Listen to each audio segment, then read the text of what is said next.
Mbote na bino. Monde na sandeti na bundi. Na olinga na expliquer. Manef Kabila yo sala. Mboka ngai. Na ofungula bino. Mbolanda. Makambo yo posa grave. Mbolanda bato. Oboma Congo. Mbo remarquer que mikolo mbongo ezomona na te. Mbongo tu Kabila bendi yango.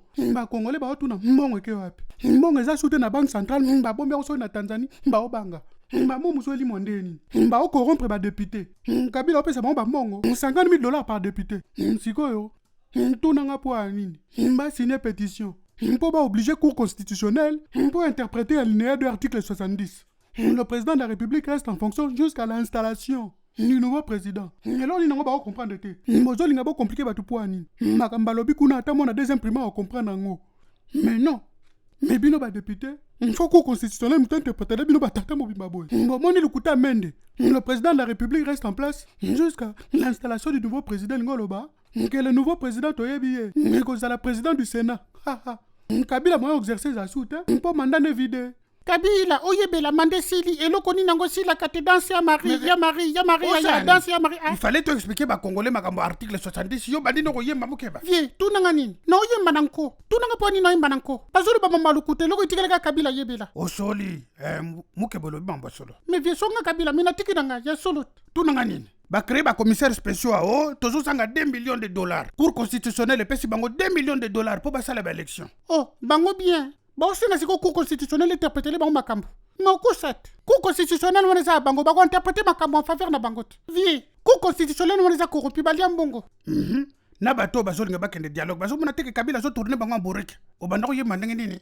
Le 19 décembre 2016. Ba Congolais to benga na ye. Akendo lia loso na mabanki na zamba tozongisa ye. Batu baki na babota kauchu lelo ba olekela ba Congolais. Ah, ba Congolais pendedi ba ko olekela biso esprit boy. Ya solo. Au monde Kabila zo saka esprit ba Congolais. Et dans ce vie. Ngelo ko zo kabisanga ba député mayele batanga na Louvani mbozala mawamboka te. Somo. Sobo ke komona ko constitutionnel wana na lobby. Botanga na Louvani mteme na Louvanien. Boki na Louvanien. Et donc bolingo sale za ko trahir ba Congolais. Ouais, c'est ça. Ceux qui bolingi ba Congolais solo. Bo benga na Kabila. Na bino pe bata cour suprême bo traye Congo pona mbonga nyampu lezalaka. Nazalaka na susi Kabila kabangi ngambo to memaki na Congo to lelaka tro solo to memi ngambo. Ko kende te zonga na ne lo muso expliquer ba Congolais te aparto benga na yi. Pona ko rompe ba député mongo zo bona na mangu na oya ba panama pampers c'est ça nango. Yoro bongo sa ba mabulo ezate ya ba militaire ezate ba professeur ezate nyoso na panama pampers. Non mukeba ko banga te. Mbonga ba panama pampers ko zonga to yebi ke za Janet. Ata ba sali ba mascarade da bango. Biso to yebi komba ba Kabila mutebimi kuna na lukuta RTNC. En parlant de RTNC, ba lobi dialogue zongi na bataille de PS ba okuta na Eden Kodia. Bakosi, mutazolinga ke déjà petio. Christian Tshisekedi a commis déjà na grand hôtel kuna. Asolo bokene ma dialogue tout ça pour les mafuni madendo. Ndé na yoki ba sombeli car.